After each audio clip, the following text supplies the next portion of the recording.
your father. Apparently you've heard a little bit about this morning already. Luke chapter 2, verses 41 through 52. Every year Jesus' parents went to Jerusalem for the festival of the Passover. When he was 12 years old, they went up to the festival according to the custom. After the festival was over, while his parents were returning home, the boy Jesus stayed behind in Jerusalem. But they were unaware of it. Thinking he was in their company, they traveled on for a day. Then they began looking for him among their relatives and friends. When they did not find him, they went back to Jerusalem to look for him. After 3 days, they found him in the temple courts, sitting among the teachers, listening to them and asking them questions. Everyone who heard him was amazed at his understanding and his awareness. When his parents saw him, they were astonished. His mother said to him, "Son, why have you treated us like this? Your father and I have been anxiously searching for you." "Why were you searching for me?" he asked. "Didn't you know I had to be in my father's house?" But they did not understand what he was saying to them. Then he went down to Nazareth with them and was obedient to them. But his mother treasured all these things in her heart. And Jesus grew in wisdom and stature and in favor with God and man. There are several things in this particular story that stands out to me. First, it took him 3 days to realize he was missing. I don't think of all the parents I'm looking at in here would take 3 days to realize your kid was missing. But in that day and time, it was totally different circumstance. Every year they had to go celebrate Passover, which is when the angel of death passed over the Israelites. Jesus was there. But then he went into his father's house and he started to teach. As Michelle told you earlier, he was teaching the rabbis and the Pharisees and the Sadducees and all the other E's and all the other people. They were sitting there astonished at the knowledge of this boy. But see, what most of us don't understand when we read this particular scripture is that children were not permitted in the synagogue at that time. But Jesus is in there. Not only is he in there, but he's teaching the teachers. And they were amazed at his knowledge of the Old Testament, what we call the Old Testament. And he was teaching them word for word exactly what each scripture meant. But when his mom and daddy got there, he said, "Why were you looking for me? You knew where I would be." How many of us could say that today? That people know right where we're going to be at on Sunday morning. Yeah. In other words, the sermon title this morning, "Who's Your Father?" I thought about just calling it like we would say it down here, "Who's your daddy?" You know, that's what Jesus called God, was daddy. On the cross he said, "Abba, Abba," which translates into "Daddy, Daddy, why have you forsaken me?" We need to remember who Jesus is. We need to remember that he's on the right-hand side. As we look over here at the Christmas tree and we see the baby Jesus represented right over there, or we look over here on top of the piano and we see baby Jesus represented over there. But that's not the Jesus that people need to know. They need to know the Jesus who died for them. The Jesus who gave everything for them. But you can't get there without the beginning. You have to have a beginning. And you have to have the ending, which was Jesus arising from the grave. That's the gift that we all have. And that's why I believe Jesus was asking his mom and earthly father, "Why were you looking for me? Didn't you know exactly where I would be?" Have you already forgotten what those angels told y'all? That I am the Son of God? See, I think he started teaching his mom and daddy right then, didn't he? You forgot what the angels told you. That my daddy has a job for me to do. And it starts here. Now later on in the book you will see where Jesus said, my time hasn't come, but it had already come when he was 12 years old. And he started teaching. Don't believe that our children can't teach us something, because they can. Amen. Jesus said it this way, a little child will lead the way. I believe we, as Christians, as we mature, we should think back to the beginning about how excited a child is when they first receive Jesus Christ. We need to think about their excitement that they have on Christmas morning when they're opening presents representing the presence of Jesus Christ. And we as Christians need to show that excitement to the world. We need to be excited about what we have. We don't need to be moping around. We need people to realize if it's Sunday morning at 11 o'clock, we're going to be in Fort Wentworth United Methodist Church worshiping our Father. Amen. That's where people need to know. There is no question where Gary's going to be out on Sunday morning. He's going to be here. I sure wish that every pew in here had somebody on. Don't you? Well, how do we rectify that? We've got a new year coming. We've got change coming. And as I told the Sunday school class this morning, I know people hate change. But guess what? God's already changed the world. It's up to us to accomplish it with him. As we celebrate a new year, everybody's excited on that first day. They're making promises of what they're going to do. I asked the Sunday school class to make one promise this year. To pray for the people of this church. I don't want to hear about resolutions. I want to hear you say, I will pray for each person in this church by name. Every morning. Don't tell me you ain't got time. It's not real hard to do. All you got to do is start with that little book we give you with everybody's name in it, and go down. And ask God to be with that person and guide and direct them every day. Can you do that? I guess you can't, because I'm not hearing anything back. Can you do that? Yes. How about doing it excitingly?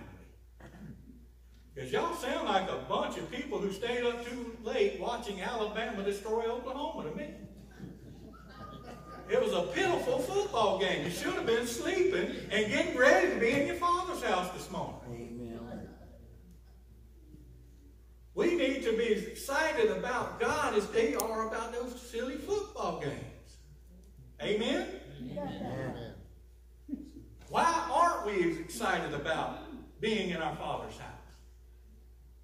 Can anybody tell me that? Football games.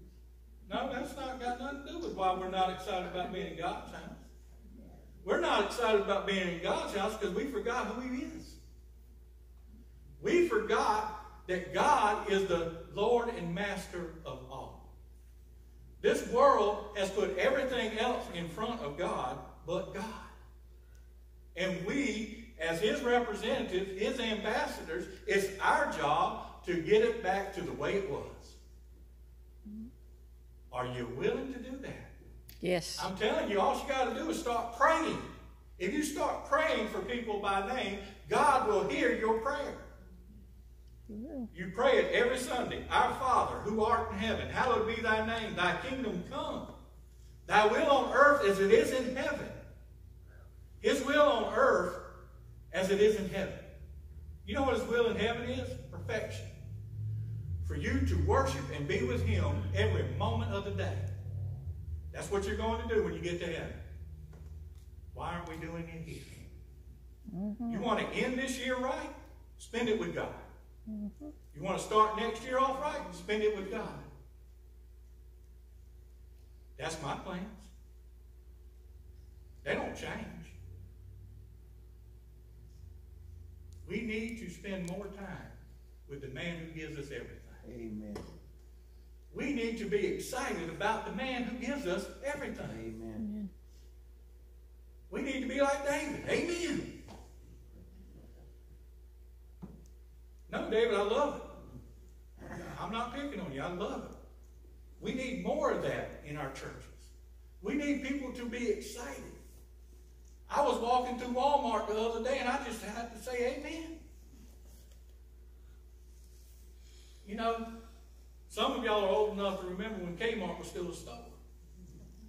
And you got really excited when the guy came over the announcement and said, "Attention, attention, the blue light special."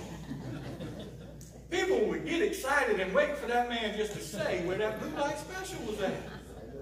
And you would see people running to that blue light special for some $2.99 piece of junk. Well, I got a better deal for you, and it's a blue light special this morning. Come to God's house and worship Him. You might be blessed through a song that Kevin sings or through Tim sings, or you might be blessed through a message from our children's ministry. And if we're lucky, your preacher might say something that astonishes you. Oh no. She ain't looking at. Or you might just get a blessing from your Father Himself. There's a story that I heard, and it's one of the few things I will actually bring back from seminary, from W.W. Craddock. He's the preacher's teacher. And he told this story about when he was on vacation, he went to this spot. And some old man, probably about 96, 97 years old, is what he said, come up to him and said, "Sir, are you having a good time?" Craddock said, "As a matter of fact, we are." And he kept asking him question after question after question. And Craddock started to get a little upset. But he never said anything. And the old man finally asked him this question, "Where are you from, son?" Craddock said, "Oklahoma." And the old man said, "I've never been there." And Craddock said, the first thought that popped in his head, let's keep it that way. But he never said that out loud. And then the old man did something that makes most preachers cringe. "I got a story about you, about preachers, to tell you." You know, most of the time when somebody walks up to a preacher and says, "I got a story about a preacher," it's never usually a good story. It's usually a bad one. But this old man told a story about some mountains right there where they were at. He said, "I'm going to tell you a story about a boy who didn't know who his father was. And one day when he was about 13 years old, he showed up at the local church. And the little boy was worried about how the people were going to receive him. And he came and he sat on the front row. But every time that the preacher would get close to doing the benediction, he would run out the door. And one day, he was locked into that pew where he couldn't leave. And he got really nervous because he knew somebody was going to have something to say to him. And he looked up, and the preacher was standing over him.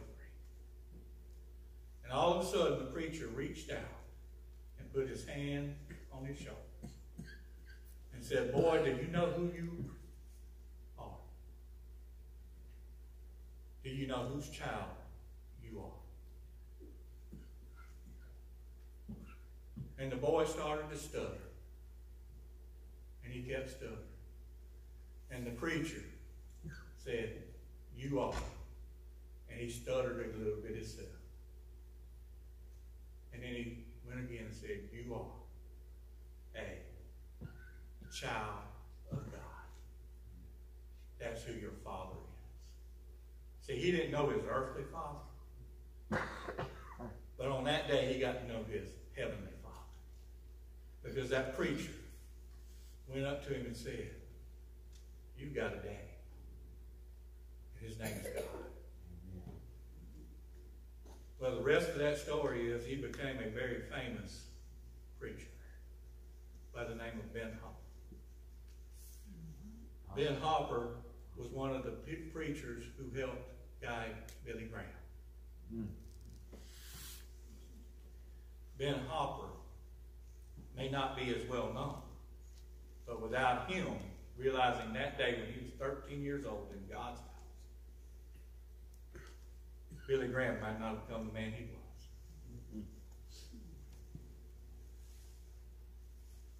Remind everybody who their father is. Yes, we got these earthly dads, and I wouldn't have traded mine for the world. But I've got an earthly father. And you know what? So do you. And we need to be excited about it. We need to be so excited every morning our daddy wakes us up that we want to talk to him.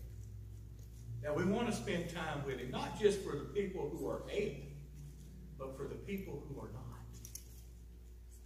You know, it's real simple. You can start out kind of, our Father, or you can just say, Daddy. You can say, God. You can start it out however you want. You can even say, hey, you. He's not going to care. Be with Michelle today as she goes in to teach her class. Give her the guidance and the endurance to deal with all them heathens. You might not want to call her children heathens, but you know, some days that's the way she might feel. She's not going to say amen to it, but be with, and you know, say a little prayer for Kim. Be with Kim as she goes out and deals with the public, which we are, in the retail world. Can you imagine dealing with some of us in the retail world? And then you can get to the kids, you can say, be with Haley, or as I do it every morning, be with Great Kool-Aid. Mm-hmm. And just help her along today. Help her be a guiding light for other kids in the school. But you don't have to stop there. You can go back a little further and say, be with Paula as she goes in and be with her patients. You can go back a little further in the church and say, be with Glenn as he goes and gets those boating boots right. Yeah. Or while he's out there fishing. Be with Joyce as he tries to keep Glenn straight. Yeah. You know, it's not always about praying for people when they're sick. It's about praying for their Father to guide them every day. Praying that they will walk in the light. That they will be the representative that Jesus expects us to be. As we close out 2018, make a commitment to spend more time with our Father. I don't care about any other commitments you make. That's the only commitment that we need to make. Spend more time with Daddy. Because he will change your world. Amen on that. And he will change the world we live in. Yes. When we spend more time with him. Yes. I want to see America get back to the great country I know it is. Mm-hmm. And the only way I know that that's going to happen is for God's people to turn back to God. Yes. Yes. And truly trust him. Mm-hmm. With everything. So as we end this year, trust God. If you still have kids, trust God with them. Trust God with your finances. Trust God with your future. And do as Jesus said in Matthew chapter 6, verse 34. Do not worry about tomorrow, for tomorrow has its own worries. I like the way one version has it. Do not worry about tomorrow because God's already got it. Mm-hmm. That's why we shouldn't worry about tomorrow. Not only are we not promised tomorrow, but if we do wake up tomorrow, God's already been there and he's taken care of it for us. That's good. So I'm asking you today, the last Sunday of 2018, to trust God and completely be committed to him for 2019. Pray for each other. Pray for our church. Pray for our country. That's the only resolutions Christians ever need to make, is to spend spend more time with Daddy. That's the truth. I'm going to open up this altar. And I'm going to bring my wife up here and we're going to spend some time with God. If your family's here or they're not here, come and spend some time with God. Thanking Him for being here, Heavenly Father. Don't worry about the time. Kevin's got all day to play. He's on vacation. Spend some time with Daddy this morning and every day. The altar is open as we sing.